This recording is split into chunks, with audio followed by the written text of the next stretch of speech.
Hinihikayat ko ang bawat isa sa inyo na tutukan ang paghahanda sa darating na panahon ng taghirap.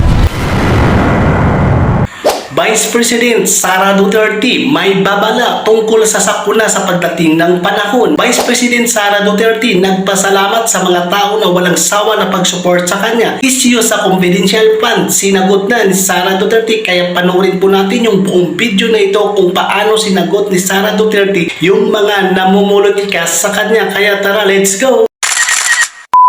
Minamahal kong kababayan, ako ay lubos na nagpapasalamat sa inyong walang patid na suporta sa opisina ng Vice Presidente at sa gagawaran ng edukasyon.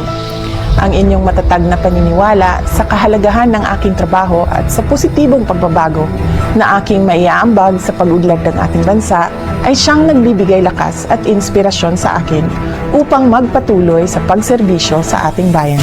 Iintindihan ko ang inyong pagkadismaya at galit hinggil sa mga issue tulad ng pakikialam sa budget at usapin ng confidential fund. Mga hamon sa pamumulitika ay maliit lamang kumpara sa mas matinding pagsubok sa ating ekonomiya bilang epekto ng posibleng paglaki ng tunggalian ng Israel at Hamas at tumatagal na digmaan sa pagitan ng Ukraine at Russia. Hinihikayat ko ang bawat isa sa inyo na tutukan ang paghahanda sa darating na panahon ng taghirap, lalo na sa patuloy na pagtaas ng presyo ng pagkain at iba pang bilihin. May oras para sa lahat at hindi ito ang panahon ng paninira at pamumulitika, lalo na malayo pa ang susunod na halalan para sa pagkapangulo.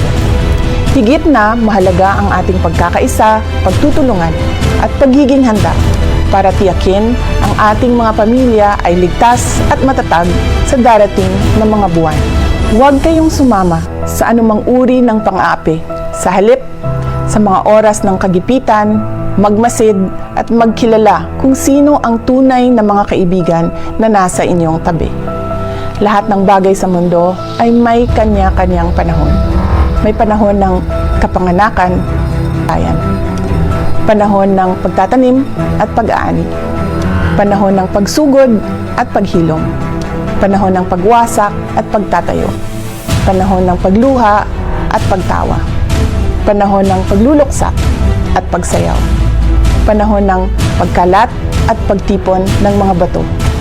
Panahon ng yakap at panahon ng pag-iwas sa pagyakap. Panahon ng paghanap at pagtigil sa paghahanap. Panahon ng pag-iingat at pagtatapon. Panahon ng pagpunit at pagtahi. Panahon ng katahimikan at panahon ng pagsasalita. Panahon ng pagmamahal at pagkapuot.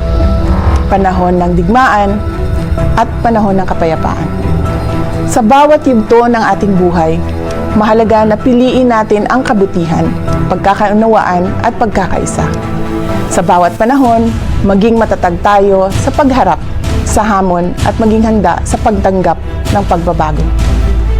Ang mensahe ko na ito ay naglalaman ng mga salita mula sa aklat ng Ecclesiastes na nagpapakita ng mahalagang mensahe tungkol sa mga panahon ng buhay at kung paano tayo dapat kumilos at mag-isip sa bawat isa sa mga ito. Magtulungan tayo para sa kapakanan ng ating bansa. Maraming salamat sa inyong patuloy na suporta at tiwala. Mga kababayan, patuloy tayo maging matatag sa pagtaguyod ng isang bansang makabata at mga batang makabansa. Ang lahat para sa Diyos, sa bayan at sa pamilyang Pilipino. Kayo guys, ano ang masasabi niyo sa sinabi ni Vice President Sara Duterte? Kung nagustuhan niyo yung sinabi ni Sara Duterte, mag-comment lang po dito guys. At kung hindi niyo nagustuhan guys, mag-comment lang din. Kung hindi pa nakapag-subscribe, please subscribe my YouTube channel guys para notify po kayo sa mga bagong video natin. Thank you!